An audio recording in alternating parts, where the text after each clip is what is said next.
What's going on, everybody? This your boy King Germ, one half of Pod and Saved Our Marriage. Each and every Friday, Queen Germ and myself drop an episode to show the people how Pod and Saved Our Marriage. Now, we're not like most married couples. Most of the time we disagree, but that's the beauty of the show. So, when you get through listening to Sparrows Under review, come give us a listen. Each and every Friday on any DSP, go look for Pod and Saved Our Marriage. How do I sound? You sound fine. Let's get this thing going. Whew. My name is JR. And I'm Stacey. And we are Sparrows Under review. I don't know why I did that new intro. I was trying to be all cinematic and stuff. Because, man, we watched an amazing movie. I don't know. I'm too hyped for no reason. I had some Sunday Delight, so I'm hyped. Right. I think you're just super excited about this movie because you actually enjoyed it. Yeah. Well, listen, we watched the movie The Flash. Everybody and their mama paying this movie. It did horrible in box office. It couldn't handle Indiana Jones. It couldn't handle any of these other random ass movies that came out. But you are in for a surprise audience. This movie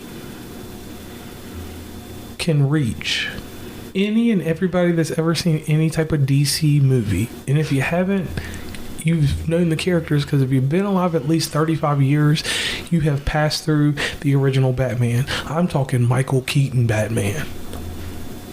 I'm not talking Val Kilmer or all these other random Batmans, the Twilight Batman or the Jennifer Lopez Batman. I'm not talking about them. I'm talking about Michael freaking Keaton, a.k.a. 1989 Batman.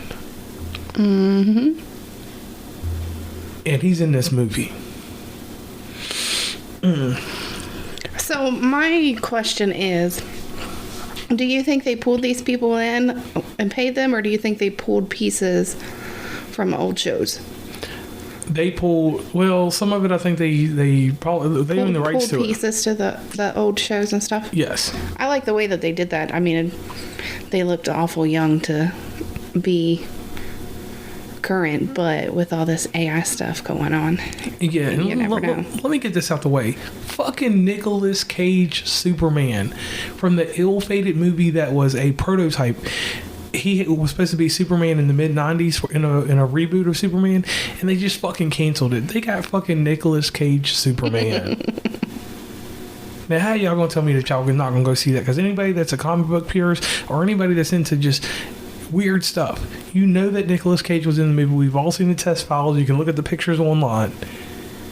Freaking Nicolas Cage Superman in this. I need not say anymore. Tell us, Stacey, about this story and how it happened for you. I enjoyed it. Basically, the Flash finds out that he can time travel. After Batman told him not to mess with time. It was a nice story. I liked it. Oh, yeah. I mean, not necessarily a nice story, but I enjoyed that. The acting was good. It was the first time that we watched a movie in a while that we had given it 90% of our attention, because I'm not going to say 100% because, Yeah. I got TikTok audience. Yeah. Pretty much, yeah.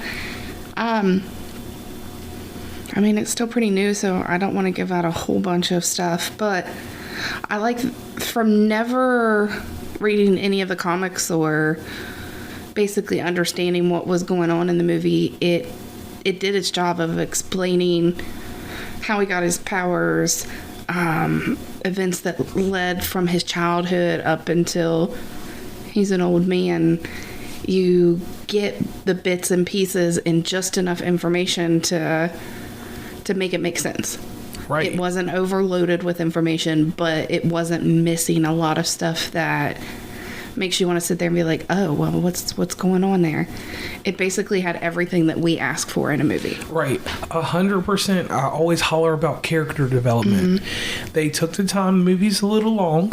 What, 2.5 hours? Something. 2 hours. Yeah. Little long, which I'm fine with that, because they told the story. You really didn't get too much story about 1989 Batman, but if you know, you know. If you don't know on that part, it's fine, because the way that he plays in this movie, it works out fine. And each Batman in this movie, and each Bruce Wayne, from Jennifer Lopez Batman all the way to Ocean's 11 Batman, What I say, it was DC's version of the multiverse being created. Right. And if you're one of those people that follow Flash, I did do a quick check. There is something called they do have a Arrowverse and Flashverse on the TV show, but we don't watch any of that stuff. We're not DC people. Right. This movie right here made me a fan. This is my favorite superhero movie post-COVID and before and during COVID. Like, it touched every part of me. Not in a bad way. And like, I'm not trying to go on and on about it, but I'm just going to say this. Each character that came from the different universes, they gave us just enough time, with the exception of the villains. We didn't learn shit about the villains. All we know is the villain was going up against somebody. No, it kind of told that story. Yeah. I think you stepped away for a minute. Yeah, I did. And then initially how this all happened, it gave you the plot of that at the very end. So it all made sense. Right. And I only ask anyone, watch through the credits. Watch through the credits. Credits will have you hooked up, and it was just an amazing experience for me. We literally just sat down, put it on the TV, and watched it. I had been dreading all week long. This is how the story goes. I called her up. I said, that old Flash came out. Or I sent her a text message sometime this week. And she just didn't even pay attention to it. She just like, whatever. Come home, get home a little early. And I said, we got to do these podcasts. I said, we're working on something in development with some books that everybody will get later on. I mean, these are just easier because it takes 3 hours of our time to watch a movie and do a podcast about it. Yeah. And we are trying to throw some other stuff in there because that's not what we want to be. We don't want to be a movie podcast reviewer because there's people out there that do it better. I mean, I know that, like, whenever I go and I want to listen to podcasts about a certain topic, I'm going to listen to 2 or 3 different people. Right. So that's why I don't think it's overload for us to throw movies and TV shows and just everything in general into it. So let's just go ahead and do this real quick because this one doesn't have to be a long one. I'm going to just say this for my part. I will watch this movie again. The next time I watch this movie, I will have people with me. It will be on a projector. I will be showing it to a group of people because I'm that satisfied with it. Right. And how long has that been? It's been a very long time since I've done it. I mean, I throw shit up on my TV all the time or on my projector. That's different. Right. I'm going to display this movie to people because this is how a superhero movie should be done. Now, the politics in the movie or the actors, we don't deal with that here. We just deal with. We hardly ever talk about the actual actors and stuff like that, so we're not even going to jump into that. Yeah, not even jump into. No need to say anything about it. So just. Yeah, we'll just cut it. So Flash, to me, it is.